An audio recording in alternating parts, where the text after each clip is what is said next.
Mula sa kasalukuyan alas 8 ng umaga hanggang alas 5 ng hapon na pasok. Nirekomenda po ng MMDA na gawing mas maagang office hours ng national government agencies sa Metro Manila. Makatutulong ito sa pagpapagaan ng trapiko tuwing rush hour. May unang balita si Joseph Moro. Nasa kalahating milyong mga taga-gobyerno ang pumapasok araw-araw sa kanilang trabaho sa Metro Manila. Batay sa datos na nakalap ng MMDA, karamihan sa mga pampublikong sasakyan sumasakay. Karaniwang mula alas 8 ng umaga hanggang alas 5 ng hapon ang pasok ng mga nagtatrabaho sa gobyerno. Ang kanilang biyahe papasok at pauwi pasok sa tinukoy ng MMDA na rush hour o may pinakamaraming tao sa mga pangunahing kalsada sa Metro Manila na alas 7 hanggang alas 8 ng umaga at alas 5 hanggang alas 6 sa hapon. Okay naman din yung pagpasok din namin, kaya lang pag-uwi masyadong matraffic. Mayo, noong isang taon, sinubukan ng Metro Manila Council at ng MMDA na paagahin ang pasok ng mga taga-lokal na pamahalaan sa Metro Manila mula 8 a.m. to 5 p.m. Ginawa itong 7 a.m. hanggang 4 p.m. Ang nakita nila na bawasan ng 10% ang oras na ginugol sa biyahe at bumilis ang biyahe ng 20% sa mga kaling malapit at nasa paligid ng mga LGU. Bagaman, kaunti lamang ang pinagbago ng biyahe sa mga pangunahing kalsada sa Metro Manila.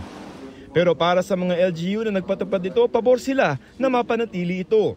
Yung oras din ng pasok ng City Hall ay mas iwas ngayon dun sa pasok din ng mga eskwela. Karamihan ng transactions talaga sa City Hall, umaga. Sanay na ang mga empleyado na pumasok ng 7 to 4. At ganun din, mas hindi nila na-hit yung rush hours or peak hours. Mas madali silang makauwi. At sa akin, may konti kaming natitira na empleyado na 5 kasi meron akong pinapapasok na 8. Paliwanag ng MMDA kung bakit bahagya lamang ang lunas ng 7 a.m. hanggang 4 p.m. na schedule sa sakit ng ulo sa traffic. Dahil hindi po namin nakasama lahat ng NGAs. Kung lahat po ng national government agencies ay mag-i-implement ng 7 to 4, doon po mararamdaman talaga yung magandang epekto nito. Gusto ngayon ng MMDA na gawin na ring 7 a.m. hanggang 4 p.m. ang schedule ng trabaho ng mga national government agencies sa Metro Manila. Target ng MMDA na maisumite ang rekomendasyon sa Pangulo bago magmarso kung kailan magsisimula ang rehabilitasyon ng ilang bahagi ng EDSA na inaasahang magdudulot ng traffic. Hihintayin lamang ng MMDA ang rekomendasyon ng ilan pa mga LGU bago isumite sa palasyo ang rekomendasyon.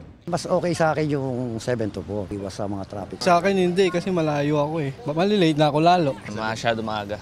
Sa pagising mahirap. Ito ang unang balita. Joseph Morong para sa GMA Integrated News.